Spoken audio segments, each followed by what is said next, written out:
What's going on, everybody? This is Caveman Only, and welcome to episode 17. Before I get started with the content, as usual, I do have a special announcement for you guys.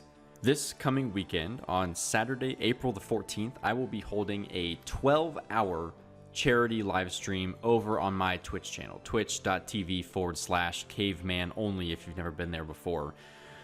The reason is that this is celebrating the 1-year anniversary of Caveman Only. I know it's hard to believe, it doesn't really seem like I've been around that long, but believe it or not, it has been an entire year on the account and we are still going strong. So you can see on screen here some of the things that I plan on doing during the live stream. I will be achieving my first 99 stat on the account, 99 thieving, as well as 50 million overall experience. We'll be doing some KQ and OBOR content, hopefully. And to get you guys involved as well, we will be doing Underground, RuneScape, Hide and Seek, as well as Caveman Only trivia for bond prizes. So if you'd like to participate in that, please feel free to join us over on my Twitch channel. Again, it's twitch.tv/Caveman Only, and this will be happening 6 days from now on Saturday, April the 14th from 9:30 in the morning Eastern Standard Time till 9:30 at night. It's going to be a blast. And the charity that I've decided to give all of my proceeds to from this event is the American Heart Association. It's a large, well-renowned charity, and the reason that I've chosen this one in specific is because just about a month ago, I had an uncle pass away from a heart attack suddenly, and it was obviously quite devastating. I have a pretty prolific heredity in my family for heart issues, and so the American Heart Association I think is a great charitable cause to give to, and it's my first ever one, and I want to do it right. So I think that it's going to be a great time. It's for a great cause, and it's of course celebrating the 1-year anniversary of Caveman Only. So if you're interested in participating in this event, it's open to anybody and everybody. We'd love to have you. And again, happening next weekend, Saturday, April the 14th on twitch.tv/Caveman Only. I hope to see you there. Now on to the gains. So what have I been up to the last few weeks? Well, I have been crafting, and I have been thieving, and I have been doing more crafting, and surprise, more thieving. I am still gunning for 99 thieving and 75 crafting so that I can make my own Slayer rings to use Neve every 10 tasks, not only for the Slayer point boost, but also for the potential to have Cave Kraken and Smoke Devil tasks in the future once I have the respective level.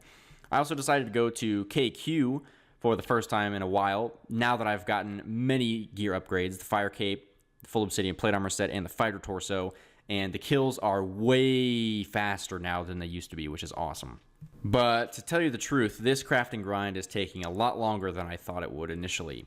Crafting is not the most difficult skill for me to train, but just the process of all of the prerequisite stuff that needs to be done, primarily all of the thieving and then all of the blast furnace bar smelting, takes up much more time than you would think. And so this crafting grind is taking ages, but we're making good progress. Here's 95 thieving coming in, only 4 levels to go until the big 99. Now here's something different and exciting. This was from a few weeks ago. This is the Theater of Blood in-game poll. This is quite exciting for me, actually, because it has been confirmed by Mod Rai on Twitter that the Theater of Blood, Raids 2, is considered underground.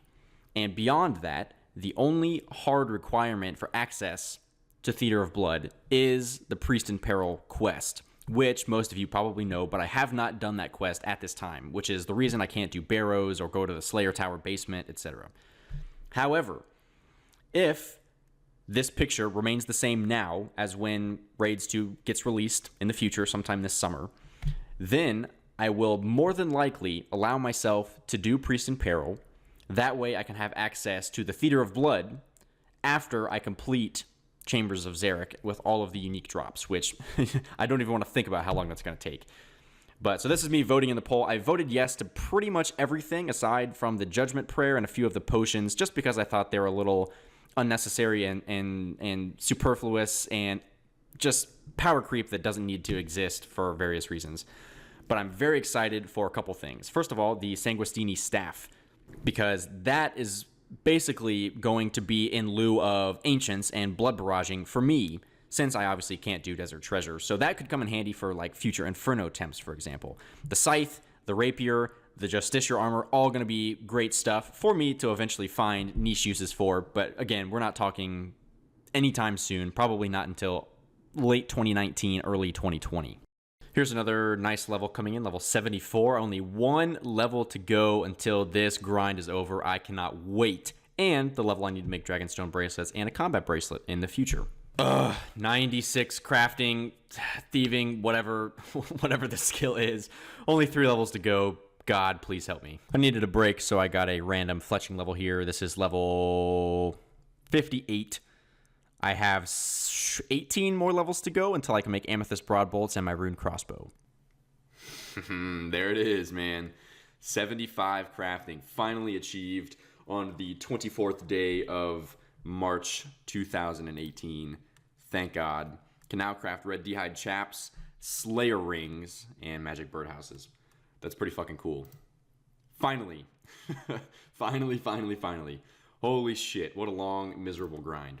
So there we have it. After roughly 5 weeks straight of thieving for gems to train crafting, I've finally got 75 crafting, and here I am making my very first batch of my own Slayer rings. Now, obviously I had access to them before through the Slayer rewards shop, but they're 75 Slayer points each and not really a great use of points. So this is a tremendous step forward in my Slayer meta. That way I not only have access to Neve now, but I can also teleport directly to the Relica Slayer Cave, which saves me some above ground travel. So now that the Slayer rings have been made, it's time for me to finish up a few more Slayer tasks. That way I can start my first ever Neve task on the 250 task milestone to get a really huge Slayer point boost. Here we go.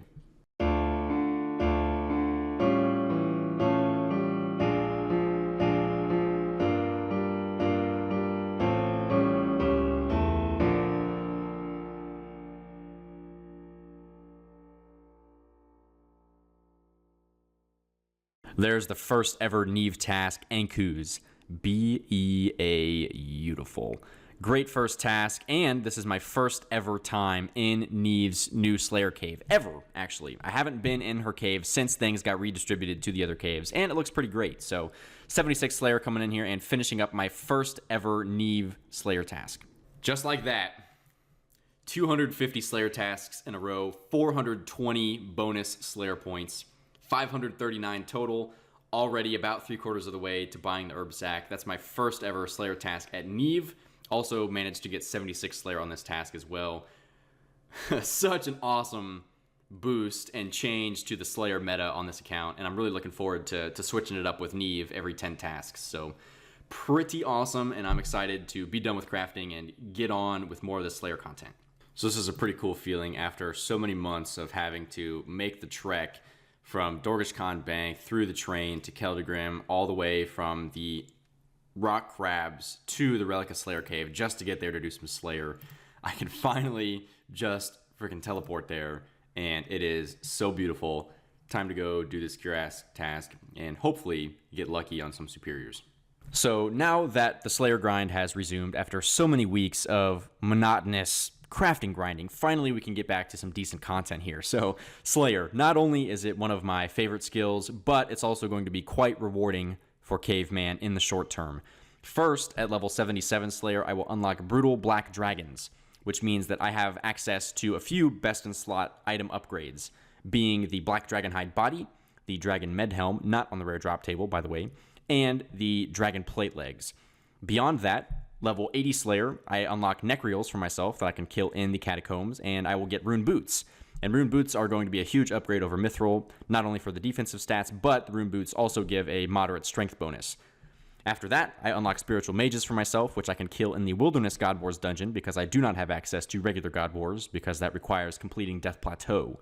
But I'll be able to get myself Dragon Boots, and then hopefully in the future, at 91 Slayer, I'll be able to kill Cerberus, get a Primordial Crystal, and attach that to the boots after I do 1 to 60 rune crafting and a one-off trip at ZMI. So that's a lot of words about Slayer, but that's why I'm so excited about Slayer. And then Cave Kraken, too. I totally forgot that Cave Kraken are in there as well for the Trident and the Tentacle and all of the planks, food. It's going to be great. So Slayer content on Caveman, gonna be pretty awesome, and I'm really looking forward to getting back on this grind now. I've also been experiencing quite an uptick in superior Slayer creature spawns, which is great. I'm over 24 superior kill count so far. Spoiler alert, no uniques yet. But keep in mind, I do have Superior Slayer unlocked, and there's always the potential for me to get the Eternal Gem and the Imbued Heart from these guys. So we're still working towards it. No cigar yet, but it's always lovely to get a superior creature here because, as you'll see in a moment, the juicy Slayer experience drop, 2,200 experience from that superior jelly there. Another great question getting put to the polls, increasing the experience given in construction from long and curved bones. This is going to be huge for me. So instead of only being able to get to like the low 40s in construction levels from the bones that I have now, I will be able to get to approximately level 55, which is insane. Yeah, there we go, guys. 77 Slayer has been achieved. The level that I need to kill brutal black dragons, which is huge. Technically, this is a goal that I had set for myself for the month of June, and right now it is still the end of March, so we are way ahead of schedule on the 2018 goals. Now, all I need is 9 more Herblore levels in order to make my own anti-fire potions, and then we're going to camp these bad boys for the upgraded black dragonhide body. Nice. All right, so this is some pretty insane RNG. I went 2 full weeks, maybe more actually, without getting a single construction level, and now this is my 3rd XP lamp or book in the last 48 hours. So here we go, another construction level coming in hot already. Level 6, 21 levels to go. So now that I'm 77 Slayer, I do have the ability to kill brutal black dragons, but as I mentioned a few minutes ago, I'm not going there straight away.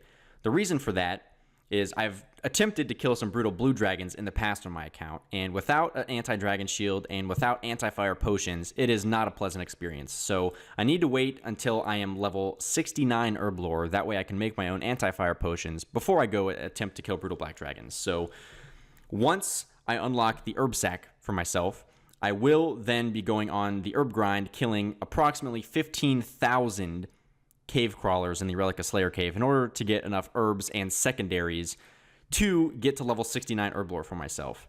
I'm already rank 2 kill count for iron memes for cave crawlers, and after this Herblore grind, I'm going to be pretty close to rank 1 kill count for Iron Man, and I will also be solidly in the top 5 for accounts overall in the game, including you normies out there. So a lot of cave crawler content ahead in the future, but once I unlock the herb sack, that is going to make that grind 10 times easier, so it's really not going to be too bad of a grind, I don't think. But I've said that before, and I have a lot of shitty grinds on this account, so who knows. The moment has finally come. 292 tasks in a row, 841 Slayer points, and what that means is that I now have enough points for me to comfortably purchase the plant pouch, the spice satchel, the herb sack. Let's make my way on over here. Talk to my boy Vanica. This has been a long time coming. I have been grinding Slayer for many, many months now. Mostly at Vanica, though recently at Neve every 10th task. I've only done 5 Neve tasks in total. But I finally have enough points to buy this damn herb sack. It's going to make just Slayer in general a lot nicer. And the next grind on deck after this is 69 Herblore, which I will be camping approximately 15,000 cave crawlers, 4 herbs and secondaries in order to get my level up to making anti-fires. Then I will then camp brutal black dragons for the black d'hide body, D-med helm, and dragon plate legs. So here we go, the moment of truth. That's not what I wanted. There it is. It's so tiny. It's so cute. But there it goes. 750 Slayer points down the drain. And that's the last big thing that I really need to unlock with Slayer points. I've already unlocked Superior Slayer. I've already unlocked the ability to make Slayer rings and broad bolts. And now I have the herb sack. So those are really the 4 big ticket items that I wanted initially from Slayer. Other things will be just convenience things like the automatic slug salter, and then unlocking Czar creatures and lizardmen in the future from Neve. So feels good, man. We finally got the herb sack completed, the plant pouch as I like to call it. And yeah, so the Slayer grind is now going on hold for a while, and it is time to grind some herb levels. But not before I finish that thieving grind. There's 97 coming in, and as I said at the beginning, I will be finishing 99 thieving this coming weekend, Saturday, April 14th, for my 12-hour charity event. And so to wrap up, here are the latest Cave Bob statistics. I'm not going to bother showing you the bank because, to be quite honest, it's not that different from last time. I just have a few herbs and a few extra gems, and my cash stack is a little higher, so I'll wait to show you the bank in the next video when it should be pretty drastically different. But here are the stats. I've gained just over 20 levels since the last time, quite a few big levels. I hit 90 hit points, which is my fourth 90-plus stat, and I'm pretty damn close to 90 strength as well, which I will be getting at Cave Crawlers through the Herblore grind. Also managed to hit 94 range, 59 prayer, and then, of course, the big things. I'm pretty close to 99 thieving, and, of course, finally, the big 75 crafting grind is now done. And 77 Slayer, can't forget that one. So the stats are looking quite nice. I am going to be getting that very juicy elite total level once I hit 99 thieving, and it's going to be good. So that's all I've got for you this time around. Again, I just want to reiterate, next weekend, Saturday, April the 14th, from 9:30 in the morning until 9:30 in the evening, Eastern Standard Time, I will be holding a 12-hour charity live stream on my stream, twitch.tv/caveman only. I will have that linked below in the description, and also it's on a little button thing on my banner on my YouTube channel. So there's plenty of places for you to click on the stream link and find me on Twitch. It's a great time. If you haven't been, I highly recommend it. It's really great interacting with you guys live in action. And one final note before I let you go. Sometime in the next week, I will have a special surprise out to you guys, particularly for those who have been around a long time and know where I got my start. So I won't give you any spoilers, but keep an eye out on my different social media pages, particularly on Reddit and Twitter, for notice about what that special surprise is. And without further ado, I'm going to go ahead and stop talking now because this is the end of the video. Bye!